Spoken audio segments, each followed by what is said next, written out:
Yoshlar, mana shu programmani ko'ryapsizlar. Nima programma? Ko'plar biladi. Mana shu videoni ko'rayotgan bo'lsalar, maksimal kommentariy, like bosib, podelisa va istoriya qilinglar, chunki mana shu programma bilan yosh bolalar borib buzilib ketyapti. Ko'ryapsizlar, hamma chiroyli qizlar turibdi. Nima degan programma, buni bilasizlar o'zlaring. Mana iltimos mana shu programma bilan hech kim bormasin biron joyga. Chunki mana shu programmadan qizlar kelib analiz topshiryapti bizning ginekologga. Hammasida VICH, SPID, gepatit, sifilis chiqyapti, gonoreya chiqib, boshqa infeksiyalar, ko'p infeksiyalar chiqyapti.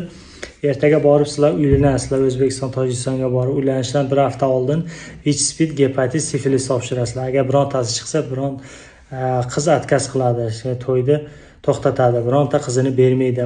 O'zlaring sharmanda bo'lasizlar, ota-onalaring, oilalaring sharmanda bo'ladi. Chunki hamma boryapti, yoshlar rezinka boradi, bezashidnik boradi, hammasi o'tkazib kelyapti. Ko'plarda gonoreya chiqyapti, ko'plarda xlamid, boshqa uroplazma, ko'p infeksiyalar chiqyapti. Lecheniya qilamiz, lekin lecheniyasi 1 oy davom etadi, keyin yana повторно borgandan keyin o'sha retsidiv beradi, yaxshi bo'lmaydi. Shuning uchun iltimos mana shu videoni maksimal tarqatinglar. Mana 2005, 2006, 2007lar ham kelib analiz topshiryapti, chiqyapti. Sifilis ham chiqyapti, gonoreya ham chiqyapti, xlamida, uroplazm, boshqa infeksiyalar hammasi chiqyapti. Mana shu uchun bormanglar iltimos. Boshqa programma bilan ham bormanglar. Mana shu videoni ko'rayotgan bo'lsangiz tarqatinglar.